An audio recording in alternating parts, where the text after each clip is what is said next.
In the early 19th century, a radical artistic movement made a deep impression on the creative arts in Western Europe.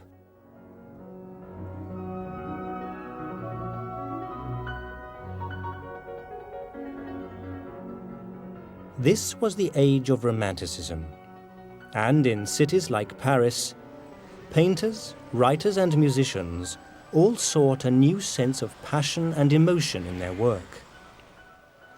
They included a man who became the greatest French artist of his day. His name was Eugène Delacroix. Delacroix was in touch with the spirit of the times.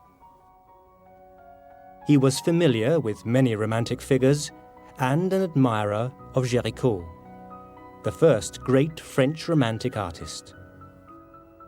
He loved the poetry of Byron, and the composer Chopin was one of his closest friends.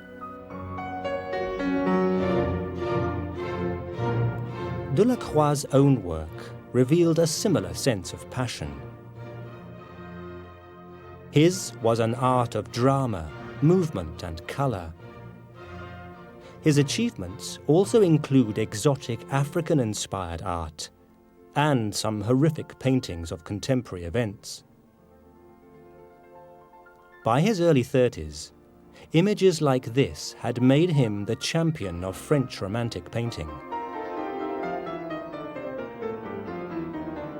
Although he paints pictures often with the most extreme violence and sensuality, you always feel he's in control. He's painting using colour a lot, he's using lots of sensuous effects, but he's showing that you need intelligence to do that. Delacroix's main achievement was to have renewed the whole grand-scale French academic tradition, really, by allowing those elements, sensuality, colour, energy, dynamism, those, if you like, elements that have been neglected by previous exponents of that tradition, to fuse with the more traditional elements of that tradition, grand-scale conception, rhetoric, etc. And I think that in doing so, Delacroix opened up a whole set of new possibilities for the grand-scale painter. He's often focusing on subjective areas that affect the individual, but which we can relate to ourselves. But having said that he was a great innovator, he also had one eye on tradition all of the time. He knew his history of art. He knew what previous artists had done. And he was actually the last painter in the European tradition of serious historical subjects. Delacroix himself, I think, would like to be remembered as a painter of the mural projects. It was in that respect that he saw himself as part of a tradition of grand masters of European art. Eugène Delacroix was born in Paris on April the 26th, 1798. At the time, Paris was still in the throes of revolutionary change. Just 5 years previously, King Louis XVI had been put to a dramatic public death, and the government who ordered his execution included Charles Delacroix, a minister who would become Eugène's father. At least, he was officially the father. In 1797, Charles Delacroix was appointed ambassador to Holland, and his fourth child was born while he was abroad. He may also have been absent when Eugène was conceived. For 200 years, it has been rumored that the artist's real father was another member of the revolutionary government, a far more powerful figure who became a legend in the history of diplomacy, Charles Talleyrand. When Delacroix was in middle age, the rumour emerged that his real father had been the Napoleonic politician Talleyrand. The rumour started, I think, because Delacroix had a slightly odd conception and birth. Not long before Delacroix was born, his father had a very long operation to remove an enormous tumour from one of his testicles. And so later commentators have thought that because Delacroix was this slightly odd individual and quite mysterious, that perhaps his birth and conception had had odd circumstances attached to it as well. Of course, it was strongly rumoured that Talleyrand was particularly friendly with his mother at the time of his conception and birth. But I think it's more important to stress how Delacroix, far from being, if you like, a romantic outsider figure, was very much the product of and grew up in and maintained links with kind of rather grand cultural, political traditions. And he was, privileged really in his network of people that he knew and established relations with. Charles Delacroix died in 1805 while serving in the city of Bordeaux, and shortly afterwards the family returned to Paris, where Eugène enrolled at the Lycée Impérial. He received a classical education, developing a passion for literature and revealing a talent for sketching. It was this that led him to study with the academic painter Guérin in 1815. The following year, he enrolled at the Paris School of Fine Art, and his career was launched. At the time, French painting was influenced by the neoclassicists, and formal study of Greek and Roman sculpture was considered essential training for the young artist. Delacroix was impressed by the work of the old masters, particularly Michelangelo and Raphael.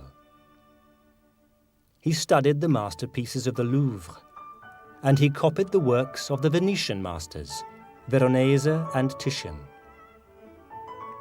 These were painters famed for their strength of colour. So was a 17th-century Flemish artist, whose influence on Delacroix proved strongest of all: Peter Paul Rubens. Rubens was a great influence on Delacroix. First and foremost, I think, because Rubens was a colourist, and Delacroix was somebody who, in a sense, was rediscovering colour, or showing how much you could do with colour, how important it was in paintings. Then Rubens has this great ebullience in his painting. He seems to draw with the brush a lot. They have a tremendous vigour. Delacroix emulates that vigour, though he gives it a rather darker and more savage tonality. But I think there are other ways in which Rubens was important for Delacroix. Rubens was, as we know, a courtier. He was a highly intelligent, highly educated person. He very much gave the impression of the artist as gentleman, the artist as educated person. And this is very much what Delacroix himself was. He was, in a sense, you might say, somebody who was mourning the time of Rubens. He felt he was living in a lost world. He was rather disdainful of the bourgeoisie. Rubens was a kind of ideal as a person, I think, as well as a painter. Rubens' works are all about movement and warmth of colour and defining forms with broad and rhythmical brushstrokes of bright colour. And I think this encouraged Delacroix in a direction that he'd already chosen to move in anyway. Delacroix, like Rubens, broke up the colour and applied it in these short rhythmical dabs. Unlike some artists who travelled to Italy to see the work of Raphael and Michelangelo, Delacroix went to Brussels and he went to Amsterdam and he went to Antwerp and he looked at Rubens. He must have found Rubens an enormous inspiration when it came to doing the large-scale decorative projects. A respect for the past is evident in much of Delacroix's early work. In this religious image from 1821, we can see the influence of Raphael, while this self-portrait revealed a young artist's enthusiasm for the Spanish master, Velázquez. Although Delacroix became known as the leader of French Romantic painting, and his arch-enemy was considered to be Ingres, the champion of the neoclassicist school, Delacroix could not be described as a revolutionary figure. He had as much respect for the work of the old masters as anyone. Some years later, when this 1826 Delacroix was shown, the critic Charles Baudelaire compared it to the work of both Michelangelo and Rubens, and the artist would have appreciated his sentiments. Delacroix combined the old and the new, and Baudelaire was in no doubt that he succeeded. He described Delacroix as the last of the great artists of the Renaissance and the first of the modern age. The influence of Delacroix's neoclassicist contemporary, Jacques-Louis David, is evident in this intriguing 1818 image. This is Elizabeth Salter, an English maid who worked for Delacroix's sister. She was the artist's first love, but the romance did not lead to a permanent relationship. It would be the same story throughout his life. Though Delacroix enjoyed many long-lasting love affairs, he never married and did not have children. His real passion was for his work. For his first great public work, he chose to depict an event described in Dante's Inferno. With this 1822 canvas, The Bark of Dante, a young artist announced himself to the world. The painting was a major success at the official annual exhibition of French art, the Salon. Delacroix's career was now well underway. The poet Dante is being guided through the underworld by Virgil, and they're crossing the river Styx, and the damned are trying to get into the boat. So you can see that there are figures trying to clamber into the boat. Virgil is protecting Dante during this ordeal, because Virgil had been in the underworld for hundreds and hundreds of years. Dante was a new visitor, so all the scenes to Dante seemed horrible and gruesome, so he's being supported by the experienced Virgil. Discover the past with exclusive history documentaries from History Hit and uncover the secrets of some of the most famous people and events in history. History Hit gives you access to a growing range of documentaries presented by and featuring historians at the forefront of research and debate. Whether you are looking to find out more about charismatic leaders like Cleopatra or to discover the story behind the Industrial Revolution, History Hit will have something for you. We also aim to bring you the stories and legends that shaped our world through our award-winning podcast network. Sign up now for a free trial, and Absolute History fans get 50% off their first 3 months. Just be sure to use the code AbsoluteHistory at checkout. Delacroix seems to have always been at his best when he could mould himself into the situation of the subjects. And of course he could liken the experience of Dante, the poet who goes through hell to find his experiences, to what an artist has to do. It was an image which was seen as, or has been labelled, a manifesto of Romanticism. The image appealed in its kind of monumentality and in its imaginative vision to a new generation who wanted something more exciting, more visually stimulating. It wasn't just the excited youth who thought this was a wonderful picture. Gros, that arch conservative history painter, thought it was wonderful and subsequently invited Delacroix to visit him in his studio. It was officially praised. It won Delacroix honours. It seemed to announce Delacroix as a kind of great hope of French painting. Earlier, Delacroix had posed for this enigmatic portrait. It was painted by his fellow artist and friend, Théodore Géricault. Another remarkable painting by Géricault had a profound impression on Delacroix when it went on display in Paris in 1819. The Raft of the Medusa, a huge canvas depicting the survivors of a shipwreck, had radical implications for his artistic development. The Raft of the Medusa was a very bold statement on Géricault's part, and it really stood out like a sore thumb in the 1819 Salon when it was exhibited there. It was the only work to be done on a huge scale that had nothing to do with ancient history painting or mythological painting or religious painting. It was about a contemporary event, and a very scandalous contemporary event, and it even attacked the Ministry of the Navy. So it was a very daring, adventurous move on Géricault's part. Géricault's Raft of the Medusa is one of the most extraordinary paintings of all time. A huge, overwhelming canvas showing this dramatic shipwreck, but showing it in a heroic way. The figures are all very large, and it is a wonderful example of a picture that on one hand obeys the rules of history painting, being very large and heroic, but on another hand is very modern. It's about despair, it's about people fearing they're going to lose their lives. There's no hero in the picture. And I think it was that combination of tradition and modernity that so fascinated Delacroix. He could see here a painter who could, shall we say, bring out all the apparatus of the grand machine, paint an overwhelming, vast picture showing a wonderful command of anatomy, of structure and design, colour, tonality, all the things that a history painter should do, and yet at the same time dealing with a modern tragedy, something that touched people, that had affected people at the time. And I think this is what Delacroix wanted, to bring the two together. The Raft of the Medusa was a painting of a contemporary event, and viewers are not spared any of the horrors endured by the shipwreck victims. Both of these features identify Géricault's masterpiece as a romantic work of art.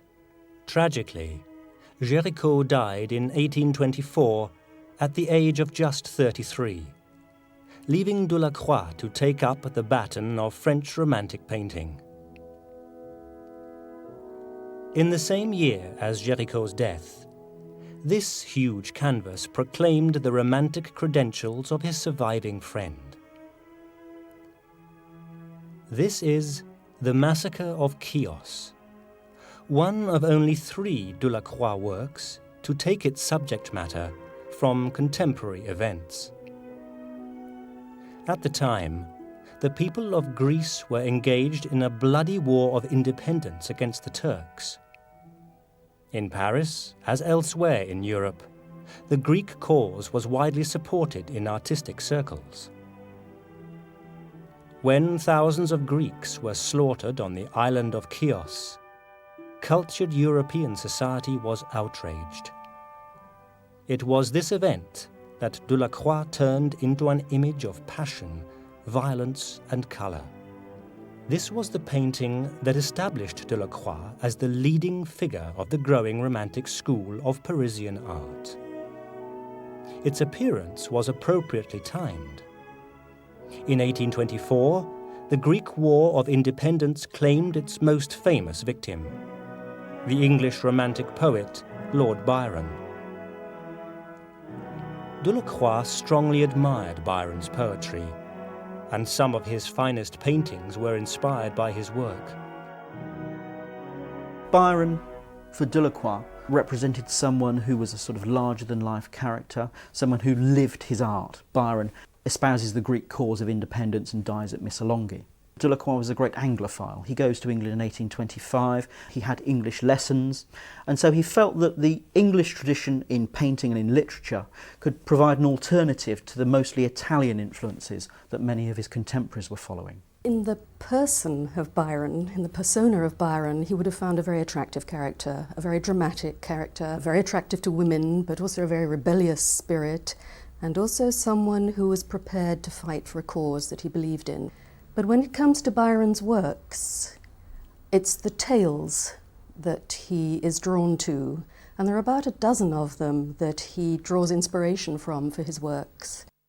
He works with these throughout his life. It's the tragedy, it's the despair in a love story, it's sometimes danger, persecution, it's always dramatic tension. Byron was not the only literary giant to influence Delacroix's work. He was also an admirer of Sir Walter Scott. This early self-portrait shows the artist dressed as the hero of Scott's novel, The Bride of Lammermoor. Delacroix also loved Shakespeare's tragedies and was particularly inspired by Hamlet. This 1839 image of Hamlet and Horatio in the graveyard is one of 4 memorable paintings which portray the Prince of Denmark. Shakespeare's Hamlet also inspired a collection of lithographs later in Delacroix's career. Delacroix's passion for Shakespeare originated in 1825, when he spent a summer in England. It was a mixed experience for him. Overall, he rated the cultural life of London as inferior to that of Paris. But the 27-year-old artist did appreciate the superb performances of Shakespeare on the London stage. He also enjoyed time in the English countryside. This was the land that inspired a contemporary English artist, a man whose work had been well received in Paris, John Constable. Although Delacroix did not manage to meet Constable during his stay in England, he had seen the English artist's most famous painting, the Haywain, at the Paris Salon in 1824. At the time, Delacroix was working on his Massacre at Kos. After seeing the Haywain, he felt compelled to alter his own painting. Delacroix was most impressed by the freshness of the Haywain. In the context of official painting in the 1820s, the Haywain was like a breath of fresh air. It was painted in this very vivid, intense, naturalistic way. And Delacroix talked in particular, for example, about how Constable was able to get a vivid effect with greens by having many different types of greens together so that it didn't look dull, so that it looked lively. He liked the way that Constable broke up his paintwork. Typically of Delacroix, he didn't just copy it, he borrowed from it, he took things from it. And he used this as a way to lighten the effects of his landscape in the Massacre of Kos. He made the whole thing lighter, and this was to be a lesson he was then to carry on into other pictures. John Constable is regarded by many as the greatest English Romantic painter. Delacroix's admiration for him was confirmed by his decision to repaint the Massacre of Kos. But the French painter did not share Constable's passion for landscape. Only later in his career did he turn his hand to the genre. When he did, the results were remarkable. But this is not typical Delacroix subject matter.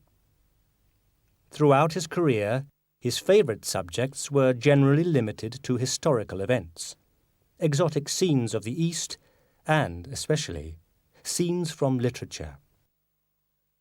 It was a Byron play that inspired one of the artist's most dramatic paintings of his career. The Death of Sardanapalus. The play was based on the story of an Assyrian king. The drama concludes with Sardanapalus committing suicide rather than surrender to his besieging enemies. In Byron's version of the story, the king's best-loved concubine chooses to die with him, but Delacroix suggests a far more violent conclusion. In his painting, the king orders the death of all his women before he dies himself, and the horror is for all to see. This is a swirling orgy of violence, movement and colour. It is so filled with charge, energy, dynamism. This is a man who has determined on whole-scale destruction and slaughter, and seems to be kind of almost revelling in it, enjoying it in the peculiar way that Delacroix has portrayed it. That very confrontational element to it seems to make it very important. The way that correctness of perspective is sacrificed to energy and dynamism and to particular kinds of perspective that Delacroix was trying to achieve. I mean, technically that's what makes it a jarring work and one which remains fascinating to scholars. It's about violence, the erotic. You see these naked female figures in the foreground in exactly the kind of twisted and contorted movements that he learnt from Rubens. It's probably not surprising that it caused quite a stir in the Salon. The critics, partly because it was based on a Byron play, some of the critics were very negative about it and felt that it had violated all those French classical rules about the unity of time and place and action. I think a lot of people felt that he'd overstepped the mark. Delacroix exhibited The Death of Sardanapalus at the Salon in 1827. That year, he also showed another canvas inspired by a Byron drama.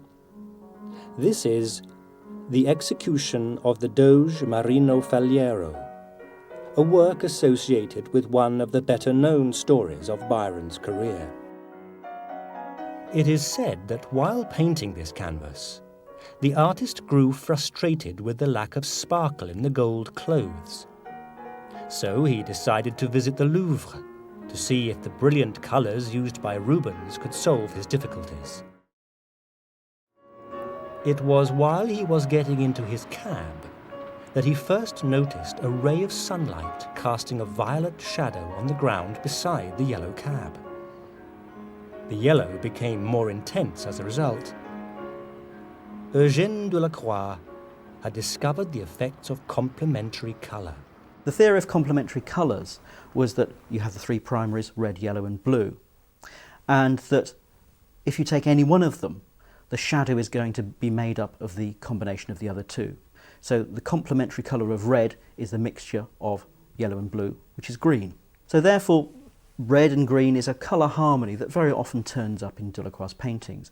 If we think of something like The Women of Algiers that's painted in the 1830s, we see juxtapositions of red and green in numerous areas of the paint surface. People sometimes say that he was the first artist to use complementary colours. Well, that isn't actually true. You can find people using complementary colours going right back into history. But perhaps one of the most impressive examples of this is the way he uses colour contrast in The Women of Algiers, the colours looming in the shadows. He was aware that shadows were as full of colour as were objects that were in broad daylight. It was very important for the Impressionists. They saw Delacroix using this to some extent already, and this gave them a springboard to go further. And you might say there's a whole tradition of sophisticated colour painting that has come out of that. An intense and often dramatic sense of colour is the most characteristic feature of Delacroix's work. A dynamic sense of movement can also be seen in many of his finest paintings, and this combination of colour and movement links him with his great predecessor Rubens. Like Rubens, Delacroix loved painting scenes full of dramatic action. We can see this in images such as The Lion Hunt. This was a subject that had inspired Rubens, and Delacroix also succeeded in capturing a sense of bloody violence.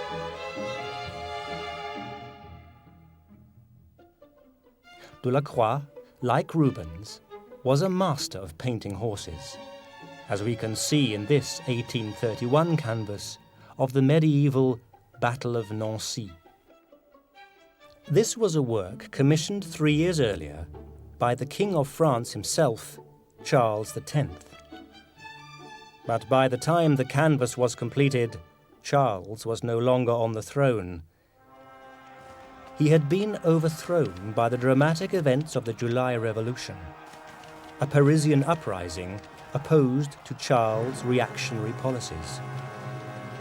It was a triumph for liberalism against dictatorship, and on August 9th, 1830, the constitutional monarch, Louis-Philippe, took the French throne. The artistic community was ecstatic. At the Salon exhibition of 1831, no fewer than 23 artists presented work glorifying the July Revolution. Only one is known today. The most famous of all Delacroix's paintings, Liberty Leading the People.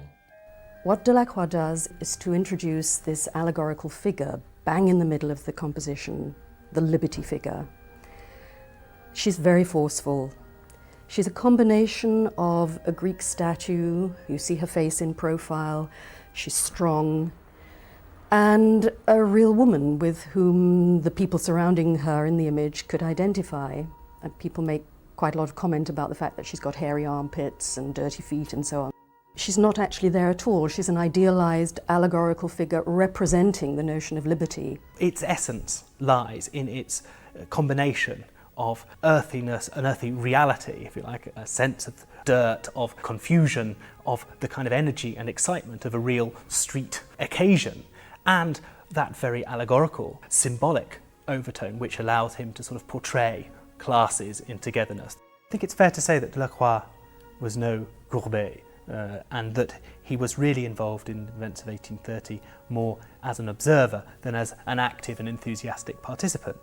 Liberty Leading the People was a huge popular and critical success. Appropriately, it was purchased for 3,000 francs by the new king, Louis-Philippe. it remains a powerful image of rebellion and revolution. This was the third of Delacroix's paintings to be inspired by contemporary events. It was also the last. He was now 32 years old and free to pursue his own artistic agenda. In the years that followed, he painted this revealing image of himself. Here we see a confident, successful man. Delacroix's friends described him as a caged tiger, a man with a suppressed inner violence. Perhaps we can see the spirit of the tiger in this deeply romantic portrait. By the time this canvas was completed in 1839, Delacroix's work was becoming increasingly focused on two areas: decorations for the public buildings of Paris and canvases for exhibition at the annual Salon. Many of these were exotic images inspired by the East. From the very beginning of his career, Delacroix liked to paint sensuous nudes in the guise of the Eastern slave girl or concubine. But these early canvases were inspired by the artist's imagination and his reading. In his first 33 years, Delacroix hardly left Paris, let alone travelled to the Orient. But in early 1832, he was invited to accompany a French nobleman on a visit to North Africa. It was a once-in-a-lifetime opportunity, and he seized it. In January that year, he set off for Morocco. His art would never be the same again. For Delacroix, the experience of the East was absolutely crucial. For two things, really. Because of the intensity of colour that he experienced, the light in North Africa was much brighter than anything he'd ever seen. But he also felt that by seeing the Arab civilization, he saw a culture that was just as old as antiquity, but had been unbroken. One of his celebrated sayings was that these are the true Greeks and Romans. It is as though he'd gone back to the ancient world, and he liked to use that as a stick, in a sense, to beat the neoclassicists who were trying to revive Greek art. All the qualities of the ancient world you can find in these people who are living in a much more natural way than we are. So it was the experience of this more natural world, in his sense, that was important, and it gave him a whole new repertoire of subjects. We are privileged to have an important insight into Delacroix's North African travels. As at other times in his career, he kept a detailed journal describing his experiences. He also made a vast number of sketches, filling 4 albums with images he had created at an amazing speed. This was a trademark of Delacroix's art. He once said that if you couldn't sketch a man in the time it took him to fall from a 5-story building, then you did not have the skill to be an artist. Delacroix's own sketching abilities were confirmed by his African journey. For years later, he used these sketches as inspiration for his African paintings. An early example was Women of Algiers, a scene of life and colour with less dramatic movement than much of Delacroix's work.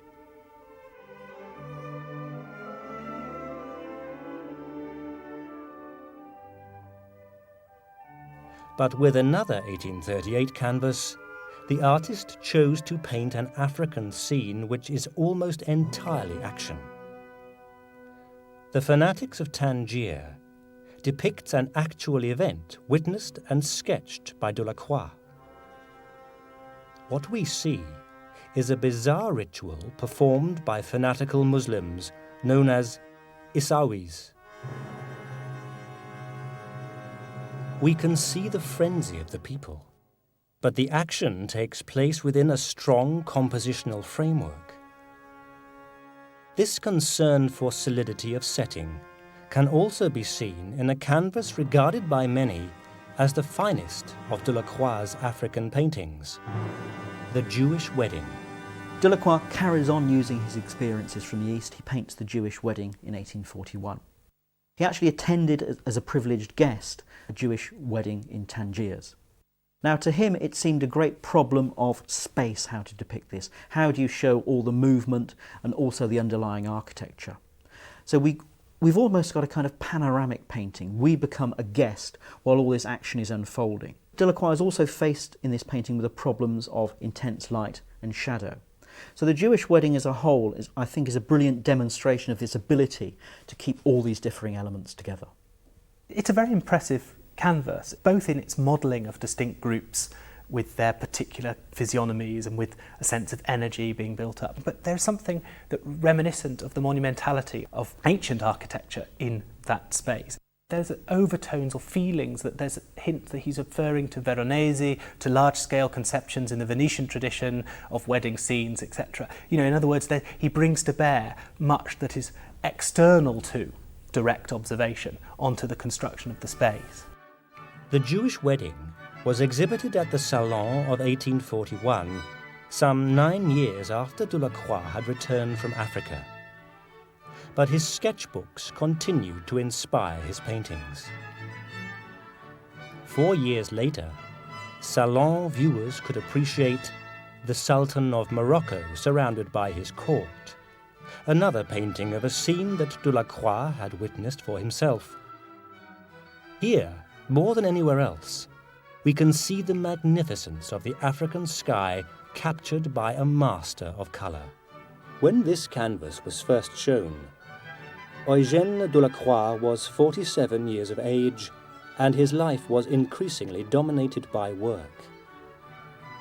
By day, he could be found at his studio on the Rue Notre-Dame de la Lorette.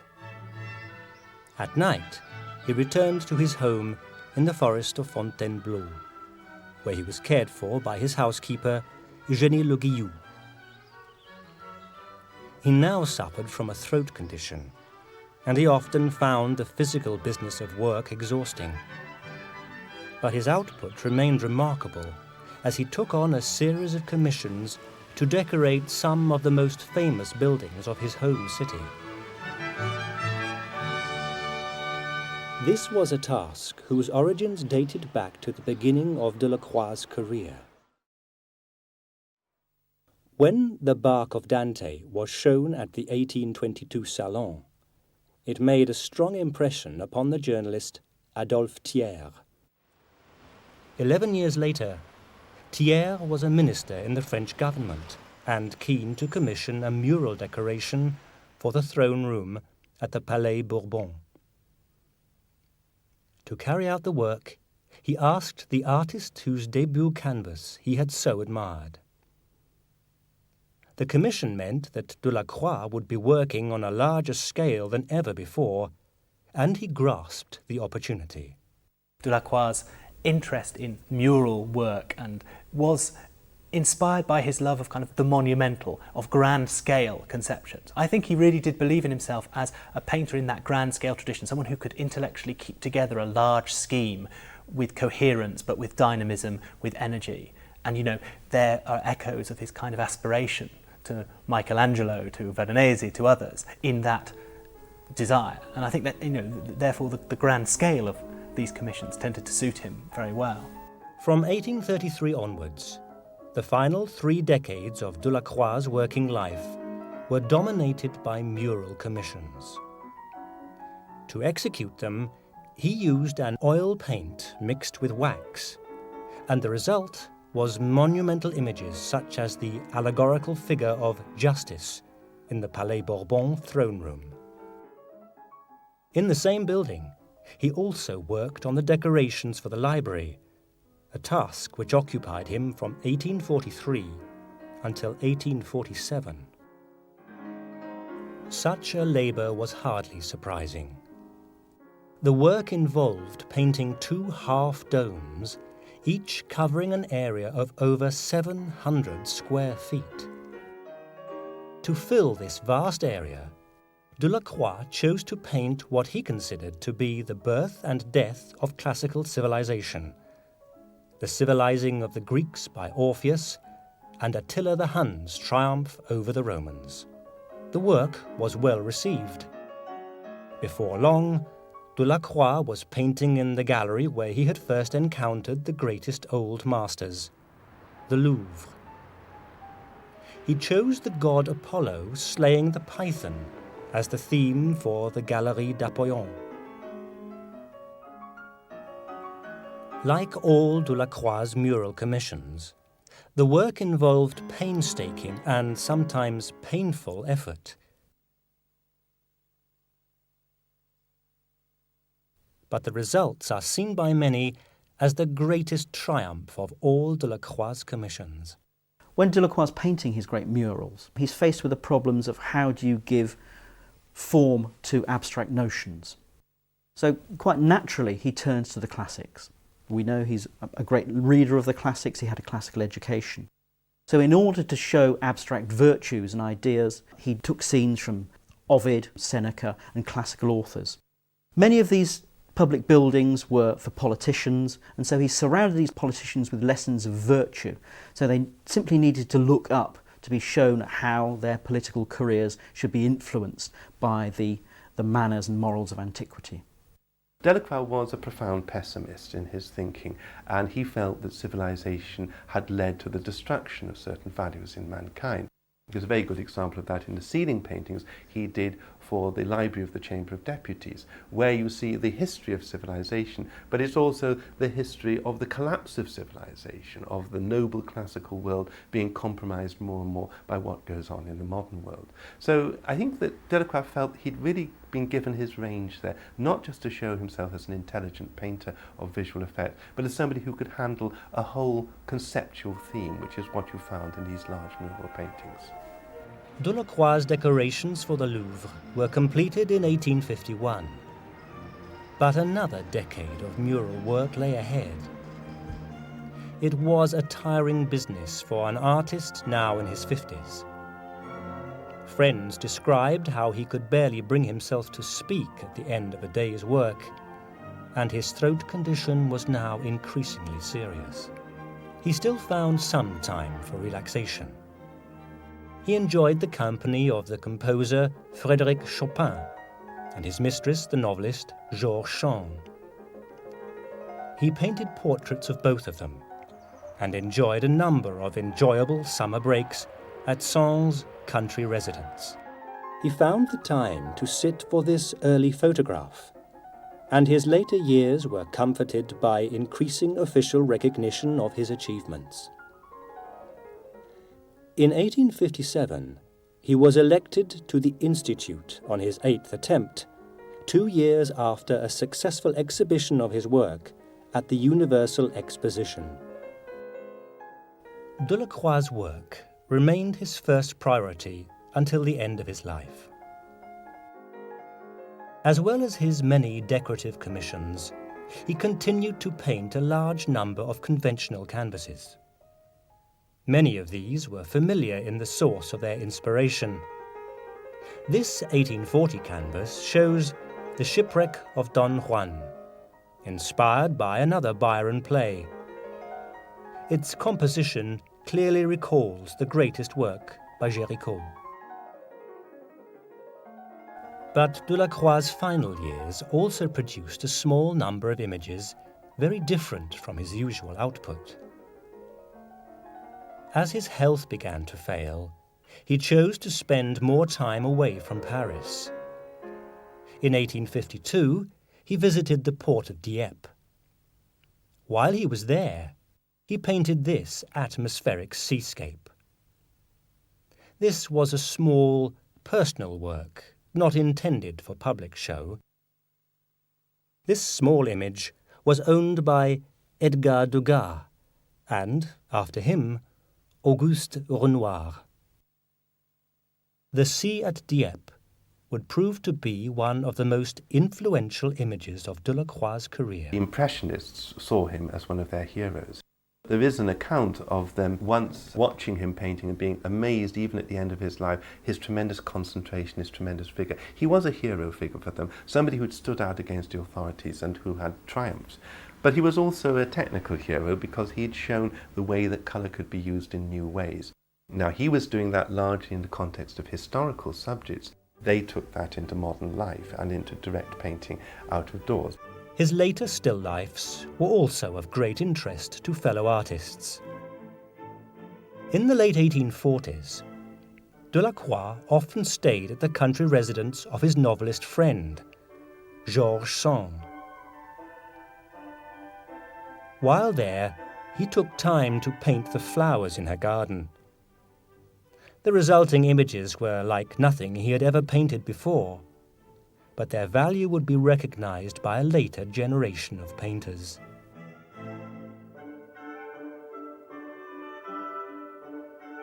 The last quarter of the 19th century was one of the most exciting periods in the history of art.